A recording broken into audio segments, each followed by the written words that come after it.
জামালপুরের রাস্তায় ট্রাফিকের দায়িত্বে থাকা শিক্ষার্থীরা ট্রাফিক পুলিশের চেয়েও কড়া। শেখ হাসিনা সরকারের পতনের পর পুলিশ বাহিনীর সদস্যদের কর্মবিরতিতে যাওয়ার অস্বাভাবিক পরিস্থিতি তৈরি হয় জামালপুর শহরের ট্রাফিক ব্যবস্থায়। আর এই ব্যবস্থা স্বাভাবিক করতে জামালপুর শহরের ট্রাফিকের দায়িত্ব পালন করছেন বিভিন্ন শিক্ষা প্রতিষ্ঠানের ছাত্ররা এবং বিভিন্ন কলেজের বিএনসিসি ও স্কাউট গ্রুপ।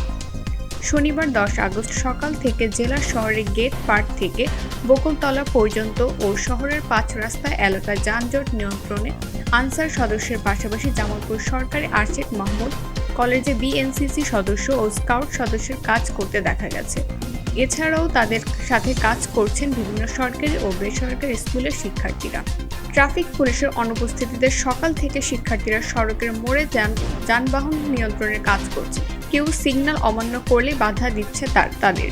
এতে করে রাস্তায় বড় ধরনের কোনো যানজট হচ্ছে না। চালকদের মধ্যে কারো ট্রাফিক রুলস ভঙ্গ করার সুযোগ নেই। এই বিষয়ে কঠোর ছাত্ররা। পাশাপাশি সাধারণ মানুষকে রাস্তা পারাপারের সহায়তা করছে তারা। এছাড়া বাইক চালকদের হেলমেট ব্যবহারে সচেতন করছে শিক্ষার্থীরা। ফলে সড়কে ফিরেছে শৃঙ্খলা মুক্ত হয়েছে যানজট। তাদের কার্যক্রমকে সাধুবাদ জানাচ্ছে রাস্তায় চলাচলকারী সাধারণ মানুষ। তারা বলছে ট্রাফিক পুলিশও যদি রুলস মানার ক্ষেত্রে কাউকে ছাড় না দেয়, সবাই আইন মানতে বাধ্য। নিয়ম ভেঙে উল্টো পথ দিয়ে যাচ্ছিলেন এক রিকশা চালক। সামনে দাঁড়িয়ে গেলেন এক তরুণ। শৃঙ্খলা ভঙ্গ করায় ওই চালককে বললেন, সরি মামা, আপনাকে ইউটার্ন নিয়ে ঘুরে আসতে হবে। পরে ওই চালক নিয়ম মানতে বাধ্য হন। গত 5 আগস্ট শেখ হাসিনার সরকারের পতনের পর জামালপুরে বিশৃঙ্খলার পরিস্থিতি সৃষ্টি হয়। পরে মঙ্গলবার সকাল থেকে সার্বিক পরিস্থিতি স্বাভাবিক হতে শুরু হয়। খুলতে শুরু করে সব ধরনের দোকানপাট, অফিস আদালত সহ ব্যাংক, বীমা প্রতিষ্ঠান।